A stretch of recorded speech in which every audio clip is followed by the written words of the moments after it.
ನಾನಿವತ್ತು ತುಂಬಾ ಟೇಸ್ಟಿಯಾಗಿರುವಂತಹ ಗೋಬಿ ಫ್ರೈಡ್ ರೈಸ್ನ ಯಾವ ರೀತಿ ಮಾಡೋದಂತ ಹೇಳ್ಕೊಡ್ತಾ ಇದ್ದೀನಿ.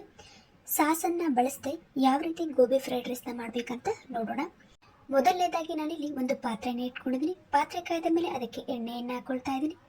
ಎಣ್ಣೆ ಕಾಯ್ದ ಮೇಲೆ ಅದಕ್ಕೆ ನೆನೆಸಿರುವಂಥ ಬಟಾಣಿಯನ್ನು ಹಾಕ್ಕೊಳ್ಬೇಕು. ನಾನಿಲ್ಲಿ ಅರ್ಧ ಕಪ್ಪಿನಷ್ಟು ನೆನೆಸಿರುವಂಥ ಬಟಾಣಿಯನ್ನು ಹಾಕೊಳ್ತಾ ಇದ್ದೀನಿ. ಇದನ್ನೀಗ ಚೆನ್ನಾಗಿ ಫ್ರೈ ಮಾಡ್ಕೊಳ್ಬೇಕಾಗುತ್ತೆ. ನೀವು ಬಟಾಣಿಯನ್ನು ಎಷ್ಟು ಚೆನ್ನಾಗಿ ಫ್ರೈ ಮಾಡ್ಕೊಳ್ತೀರೋ ನಿಮಗೆ ಆ ಫ್ರೈಡ್ ರೈಸ್ ತುಂಬ ಸಖತ್ತಾಗಿ ಬರುತ್ತೆ. ಹಾಗಾಗಿ ನಾನು ಇಲ್ಲಿ ಒಂದು 2 ನಿಮಿಷಗಳ ಕಾಲ ಇದನ್ನು ಚೆನ್ನಾಗಿ ಫ್ರೈ ಮಾಡ್ಕೊಳ್ತಾ ಇದ್ದೀನಿ. ನೋಡಿ, ಅದು ಸ್ವಲ್ಪ ಗೊತ್ತಾಗುತ್ತೆ ನಿಮಗೆ ಕಲರ್ ಚೇಂಜ್ ಆಗ್ತಿದೆ ಅಂದರೆ ಚೆನ್ನಾಗಿ ಫ್ರೈ ಆಗಿದೆ ಅಂತ. ಆ ಸಮಯದಲ್ಲಿ ನಾವು ಅದಕ್ಕೆ ಈರುಳ್ಳಿಯನ್ನು ಸೇರಿಸ್ಕೊಳ್ಬೇಕಾಗುತ್ತೆ. ನೋಡಿ, ಈಗ ಕಲರ್ ಎಲ್ಲ ಚೇಂಜ್ ಆಗ್ತಾ ಇದೆ. ಈ ಟೈಮಲ್ಲಿ ನಾನು ಈರುಳ್ಳಿಯನ್ನು ಸೇರಿಸ್ಕೊಳ್ತಾ ಇದ್ದೀನಿ. ಸಣ್ಣದಾಗಿ ಕಟ್ ಮಾಡಿರುವಂಥ ಒಂದು ಈರುಳ್ಳಿಯನ್ನು ಹಾಕ್ಕೊಂಡು ಅದನ್ನು ಕೂಡ ಚೆನ್ನಾಗಿ ಫ್ರೈ ಮಾಡ್ಕೊಳ್ಬೇಕು. ಈಗ ನೋಡಿ, ಈರುಳ್ಳಿನೂ ಕೂಡ ಚೆನ್ನಾಗಿ ಫ್ರೈ ಮಾಡ್ಕೊಳ್ತಾ ಇದ್ದೀನಿ. ಈಗ ಈರುಳ್ಳಿ ಕೂಡ ಚೆನ್ನಾಗಿ ಫ್ರೈ ಆಗಿದೆ. ಇದಕ್ಕೆ ನಾವೀಗ ಸಣ್ಣದಾಗಿ ಕಟ್ ಮಾಡಿರುವಂಥ ಬೀನ್ಸನ್ನು ಸೇರಿಸ್ಕೊಳ್ಳೋಣ. ನೋಡಿ, ಈಗ ಸಣ್ಣದಾಗಿ ಕಟ್ ಮಾಡಿರುವಂಥ ಬೀನ್ಸನ್ನು ಸೇರಿಸ್ಕೊಳ್ತಾ ಇದ್ದೀನಿ. ಆದಷ್ಟು ನೀವು ಈ ಫ್ರೈಡ್ ರೈಸಿಗೆಲ್ಲ ತರಕಾರಿನ ಆದಷ್ಟು ಸ್ವಲ್ಪ ಡಿಫ್ರೆಂಟಾಗಿ ಕಟ್ ಮಾಡೋದ್ರಿಂದ ನಿಮಗೆ ಫ್ರೈಡ್ ರೈಸ್ ತುಂಬಾ ಸಖತ್ತಾಗಿ ಕಾಣುತ್ತೆ. ಹಾಗಾಗಿ ನಾನು ಈ ರೀತಿ ಕಟ್ ಮಾಡ್ಕೊಂಡಿದ್ದೀನಿ. ತುಂಬಾ ಟೇಸ್ಟಿಯಾಗಿರುತ್ತೆ ಮತ್ತು ಬೇಗ ಕೂಡ ಅದು ಫ್ರೈ ಆಗುತ್ತೆ. ಹಾಗಾಗಿ ನಾನು ಈ ರೀತಿ ಬೀನ್ಸನ್ನು ಕಟ್ ಮಾಡ್ಕೊಂಡಿದ್ದೀನಿ. ಈಗ ಇದನ್ನು ಕೂಡ ಚೆನ್ನಾಗಿ ಫ್ರೈ ಮಾಡ್ಕೊಳ್ತಾ ಇದ್ದೀನಿ. ಇದು ಕೂಡ ಚೆನ್ನಾಗಿ ಫ್ರೈ ಆಗಿದೆ. ಇದಕ್ಕೆ ನಾನೀಗ ಕ್ಯಾರೆಟನ್ನು ಸೇರಿಸ್ಕೊಳ್ತಾ ಇದ್ದೀನಿ. ಕ್ಯಾರೆಟನ್ನು ಸೇರಿಸ್ಕೊಂಡು ಇದನ್ನು ಕೂಡ ನಾವು ಚೆನ್ನಾಗಿ ಫ್ರೈ ಮಾಡ್ಕೊಳ್ಬೇಕು. ನೋಡಿ, ಈಗ ಒಂದು 5 ನಿಮಿಷ ಚೆನ್ನಾಗಿ ಫ್ರೈ ಮಾಡ್ಕೊಳ್ಬೇಕು. ಕ್ಯಾರೆಟ್ ಕಲರ್ ಸ್ವಲ್ಪ ಚೇಂಜ್ ಆಗಬೇಕು. ಆ ರೀತಿ ನೀವು ಚೆನ್ನಾಗಿ ಫ್ರೈ ಮಾಡ್ಕೊಳ್ಬೇಕು.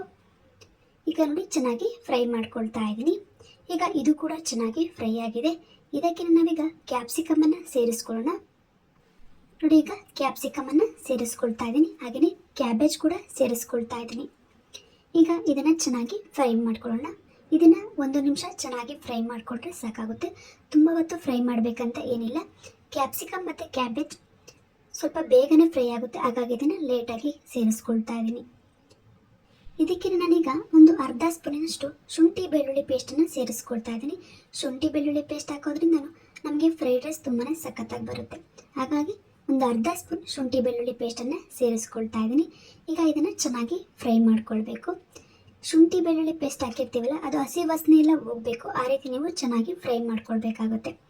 ಈಗ ನೋಡಿ, ಇದು ಚೆನ್ನಾಗಿ ಫ್ರೈ ಆಗಿದೆ. ಇದಕ್ಕೆ ನಾನು ಖಾರಕ್ಕೆ ಬೇಕಾಗುವಷ್ಟು ಅಚ್ಚ ಖಾರದ ಪುಡಿಯನ್ನು ಸೇರಿಸ್ಕೊಳ್ತಾ ಇದ್ದೀನಿ. ಹಾಗೆಯೇ ಗರಂ ಮಸಾಲ 1/4 ಟೀ ಸ್ಪೂನಷ್ಟು, ರುಚಿಗೆ ತಕ್ಕಷ್ಟು ಉಪ್ಪನ್ನು ಸೇರಿಸ್ಕೊಳ್ತಾ ಇದ್ದೀನಿ. ಈಗ ಇದನ್ನು ಚೆನ್ನಾಗಿ ಮಿಕ್ಸ್ ಮಾಡ್ಕೊಳ್ಬೇಕು.